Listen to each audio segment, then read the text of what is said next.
जब आप कनाडा के अंदर बिजनेस खोलते हैं, बिजनेस करना चाहते हैं, तो पहला सवाल गवर्नमेंट आपसे करती है कि किस कैटेगरी का बिजनेस, किस कैटेगरी का बिजनेस आप करना चाहते हैं।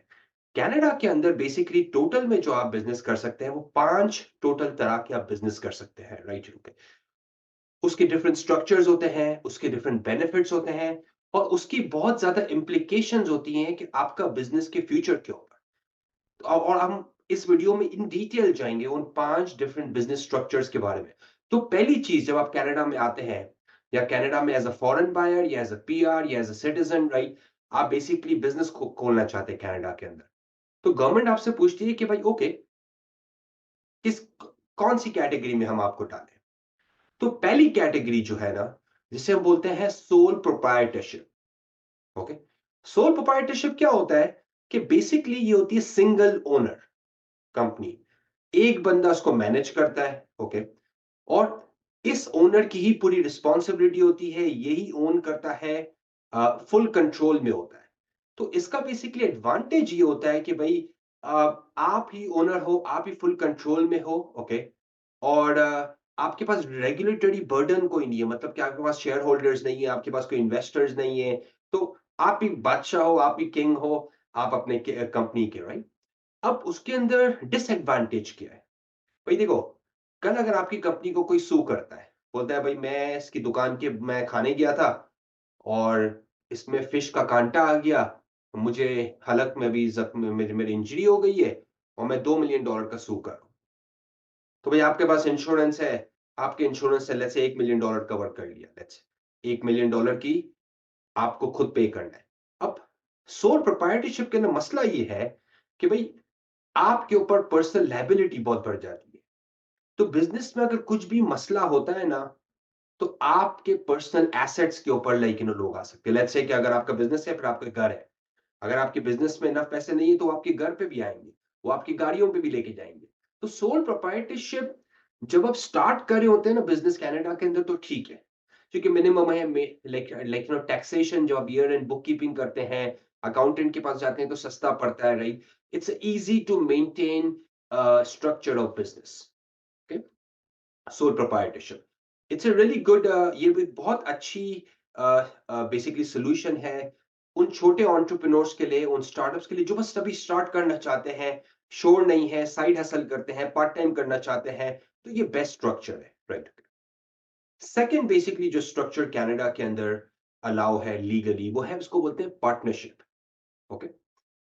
पार्टनरशिप जनरली ये होती है कि owned and operated by two और मोर पीपल, दो या दो से ज्यादा लोग उसे बेसिकली ओन करते हैं कंबाइन, ऑलराइट? अब इसमें क्या होता है कि इसमें बेसिकली तीन तरह की पार्टनरशिप्स होती है: जर्नल, लिमिटेड या लिमिटेड लाइबिलिटी पार्टनरशिप्स। ये बड़ा इंपॉर्टेंट है आपको समझना, ओके। और आपस में उन पार्टनरशिप का जो एग्रीमेंट होता है, राइट, ओके, यूजुअली उस इस तरह की पार्टनरशिप इस तरह फॉर्म होती है, right? अब इसका फायदा क्या होता है, एडवांटेज क्या होते हैं कि भाई इसमें दो कंपनीज आपस में आके लिमिटेड पार्टनरशिप बना सकती है, तो शेयर्ड रिसोर्सेज यूज हो सकते हैं, राइट, ओके। या दो पार्टनर्स हैं, वो आपस में आके मिलते हैं, तो फायदा ये होता है कि टू एंड मोर पीपल, जाहिर सी बात है, ज्यादा रिसोर्सेज है, राइट। अब डिसएडवांटेज क्या होता है कि भाई जॉइंट लायबिलिटी है और पोटेंशियल फॉर डिस्प्यूट्स भी है, राइट, इसके अंदर। अब पार्टनरशिप्स, जिस तरह आपने सुना होगा कि बहुत सारी कंपनी जॉइंट वेंचर करती है, तो अक्सर वो ऐसा होता है कि पार्टनरशिप्स में करती हैं, या कभी-कभी दो कंपनीज या तीन कंपनीज मिलके कोई एक साथ पार्टनरशिप करती हैं प्रोडक्ट के अराउंड, तो जनरली वो इस कैटेगरी के अंदर करती हैं। तीसरी तरह की चीज, तीसरी तरह की कैटेगरी, अच्छा, तीसरी कैटेगरी जो है ना, कनाडा के तो मोस्ट ऑफ द लोग जो बिजनेस करते हैं वो इस कैटेगरी के अंदर करते हैं, ओके। तीसरी तरह की जो कैटेगरी है, इसको बोलते हैं कॉर्पोरेशन। कॉर्पोरेशन क्या होता है? It's a separate legal entity from its owners. Corporation ये है, कॉर्पोरेशन का इसके ओनर्स से बहुत दूर दूर तक ताल्लुक नहीं होता, ओके। और ये क्यों किया जाता है? ये आपकी लाइबिलिटी को रिड्यूस करने के लिए किया जाता है, ताकि कल अगर आप सू कर लें, कल अगर आपका बिजनेस नुकसान कर ले, तो कोई आपके घर नहीं आके छीन लेगा, कैसा नहीं कोई आपकी गाड़ी ले लेगा, क्रेडिटर्स आपके पीछे पड़ जाएंगे। तो इसी वजह से बिजनेसेस प्रेफर करते हैं, एंटरप्रेन्योर्स, इन्वेस्टर्स, जो सीजन बिजनेस ओनर्स होते हैं, जो इन्वेस्टर्स होते हैं, वो प्रेफर करते हैं कि हम कॉर्पोरेशन बेसिकली स्ट्रक्चर करें। क्योंकि कॉर्पोरेशन के अंदर आप बाकी बहुत सारी चीजें भी कर सकते हैं। डिफरेंट क्लास के शेयर्स इश्यू कर सकते हैं। लेट्स से कि भाई आपकी कंपनी में आपने 20% शेयर्स अपने एम्प्लॉइज को दिए हुए, पर उस 20% शेयर में वो डिसीजन मेकिंग में इन्वॉल्व नहीं हो सकते। लेट्स से कि वो क्लास ऑफ शेयर्स आप असाइन कर सकते हैं, ए क्लास, बी क्लास, सी क्लास, राइट? सो कॉर्पोरेशन के अंदर आप बहुत इंटरेस्टिंग वे के अंदर स्ट्रक्चर कर सकते हैं अपनी कंपनी को। It allows you the right tools. अब कॉर्पोरेशन का देखो, फायदे तो बहुत है, 100%, राइट? क्योंकि ओनरशिप होती है शेयर्स के थ्रू। आप 2 लाख शेयर निकालें, 20 शेयर निकालें, और मोस्ट ऑफ द कंपनी जो लिस्टेड होती हैं, आपने भी सुना होगा, शेयर्स बेचती है। इसी वजह से वो कॉर्पोरेशन होती है कि वो शेयर्स बेच सके, राइट? आप पब्लिकली शेयर्स बेच सकते हो, आप प्राइवेट शेयर्स बेच सकते हो, राइट? अब मसला क्या होता है? It's little bit complex to set up, right? आपको लीगल और प्रॉपर फाइनेंशियल एडवाइजर की जरूरत होती है प्रॉपर कॉर्पोरेशन को सेटअप करने के लिए। किस तरह आपका शेयर स्ट्रक्चर होना चाहिए, क्योंकि ये इंपॉर्टेंट है। लेट्स से कि आपके 3 पार्टनर हैं, आप सीईओ हो, आपने कंपनी बनाई या फाउंडर हो, और 2 आपके पार्टनर्स हैं जो 25-25% के हैं, आप हो 51%। आप बोलेंगे कि भाई 51% क्यों, 50 क्यों नहीं? देखो, जब आप 51% पे होते हो तब आप कंट्रोल में आ जाते हो, राइट? कि मतलब कि 51% आपके शेयर है, आप नहीं हो, आपके शेयर है वो, राइट? सो इस तरह से आप स्ट्रक्चर कर सकते हो। फिर आप ये भी कर सकते हो कि जो 25-25% आपने जो शेयर दिए हैं, वो आप डिफरेंट क्लास के शेयर कर दो, राइट? सो कॉर्पोरेशंस के अंदर जो आप स्ट्रक्चरिंग करते हो ना बिजनेस की, वो बहुत क्रिएटिव वेज में आप कर सकते हो, राइट? पर्सनली मैं लोगों को यही सजेस्ट करता हूं, क्योंकि ये लाइबिलिटी को लिमिट करता है, ये आपको एक क्रिएटिव स्ट्रक्चर प्रोवाइड करता है बिजनेस खड़ा करने का। और एक चीज जो मुझे इस चीज के बारे में बहुत अच्छी लगती है कि जैसे आपका बिजनेस ग्रो करता है ना, तो आप इसको क्रिएटिवली डिफरेंटली तरह से स्ट्रक्चर कर सकते हो, राइट? ओके। अब आपकी कनाडा में कॉर्पोरेशन है, यूएस में कॉर्पोरेशन है, फिर एक थर्ड कॉर्पोरेशन इसको ओन करती है। आप बहुत क्रिएटिवली इसको स्ट्रक्चर कर सकते हो, राइट? तो तीसरी तरह की बेसिकली मोस्ट कॉमनली यूज्ड जो कैटेगरी है बिजनेस के अंदर कनाडा के अंदर, वो है कॉर्पोरेशन, राइट? बिजनेस स्ट्रक्चर पे। चौथे नंबर पे, ये बहुत कम आप देखोगे पर इसकी बहुत बड़ी एग्जांपल्स मिलती है, राइट? इसको बोलते हैं कोऑपरेटिव्स। कोऑपरेटिव्स क्या होते हैं? It's a group of members from mutual benefit. कभी आपने सुना होगा कि बेसिकली कनाडा के अंदर, वेस्टर्न कनाडा के अंदर एक बहुत बड़ा ग्रुप है, it's called co-op, right? It's a cooperative. Canada के अंदर जिस तरह एक और बैंक है, it's credit credit service union. It's basically a members own bank. अगर आप उस बैंक के मेंबर हो, मतलब कि आप उसमें बैंकिंग करते हो, तो आप भी उस बैंक का बेसिकली एक तरह से शेयर होल्डर, राइट? सो कोऑपरेटिव्स जो होता है, वो ग्रुप ऑफ पीपल आते हैं एक साथ, और वो एक कंपनी क्रिएट करते हैं फॉर अ म्यूचुअल बेनिफिट के लिए, राइट? ये थोड़ा सा कॉर्पोरेशन में और कोऑपरेटिव में थोड़ा सा फर्क है, ओके? और हर मेंबर के पास एक वोट होता है typically, most of the time cooperative के अंदर। लेट्स से अगर 1 लाख मेंबर्स है तो 1 लाख वोट होंगे, ओके? और प्रॉफिट्स जो होते हैं ना, वो इक्वली डिवाइडेड होते हैं मेंबर्स के अराउंड। तो ऑलमोस्ट आप समझ लो कि एक एक तरह से डेमोक्रेटिक कंपनी है भाई ये। एक लेट्स से कि 10,000 लोग एक कंपनी को ओन करते हैं एक साथ। तो कोऑपरेटिव मॉडल एक बहुत अच्छा मॉडल है, पर चलाना उसको थोड़ा सा हार्ड होता है। अभी 10,000 लोगों की आपको सुननी भी तो पड़ती है, राइट?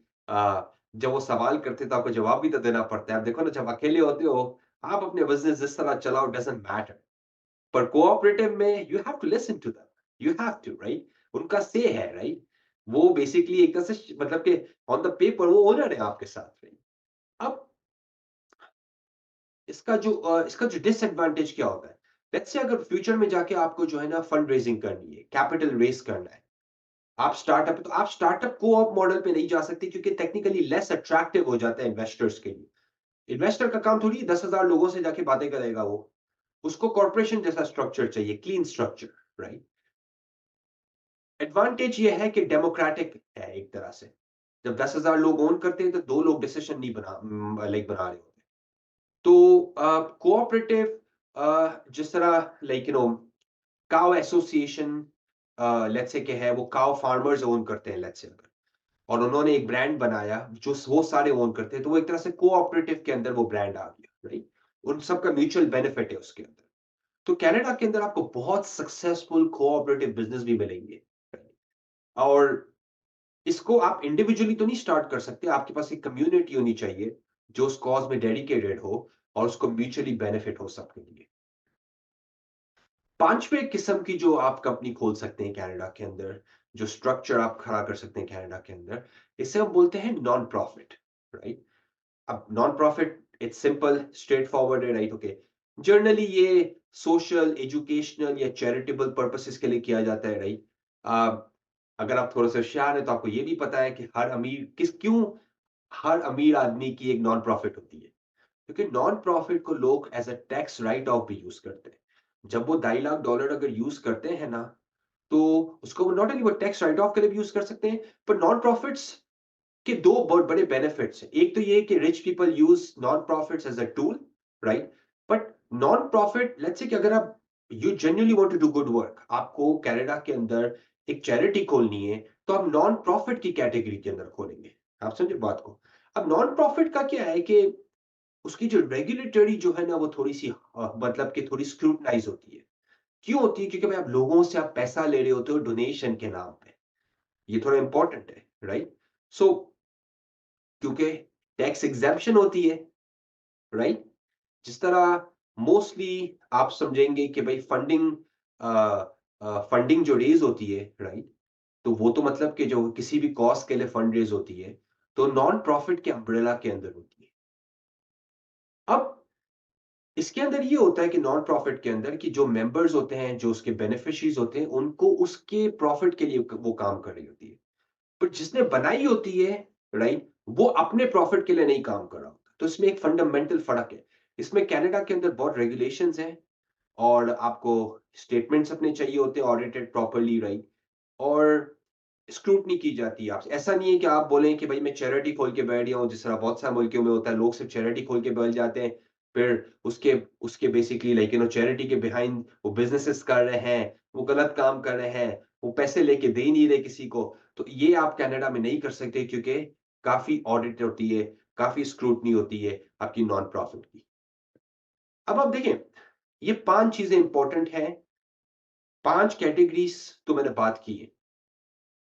अब मैं जो 5 चीज़ें आपसे शेयर करने वाला हूँ ना, ये इम्पोर्टेंट है, ये आपके अफ़ेक्ट करती है कि कौन-सी 5 कैटेगरीज़ को आप सेलेक्ट करें। देखो, पहली चीज़ में हमने पहले ही बात की लायबिलिटी की। आप स्टार्ट कर रहे हो छोटा-मोटा बिज़नेस, कर लो सोल प्रोप्राइटरशिप के अंदर। कभी भी बड़ा बिज़नेस सोल प्रोप्राइटरशिप के अंदर नहीं करो। लायबिलिटी में फँसोगे, कल कोई लीगल मसला होता है, आप ज़िम्मेदार होगे कंप्लीटली। टैक्सेस के अंदर, ये बड़ा इम्पोर्टेंट पार्ट है। अगर आप क्रिएटिवली स्ट्रक्चर करते हो ना, तो आपके टैक्स पे भी बड़ा इम्प्लीकेशंस होते हैं। इसी वजह से डिपेंड करता है, और हमेशा मैं बोलता हूँ प्रॉपर एडवाइस ले लोगों से कि मैं किस किस्म के स्ट्रक्चर में जाऊँ। दैट्स इंपॉर्टेंट बिकॉज़ आपके फ्यूचर टैक्सेस को अफेक्ट करेगा, राइट?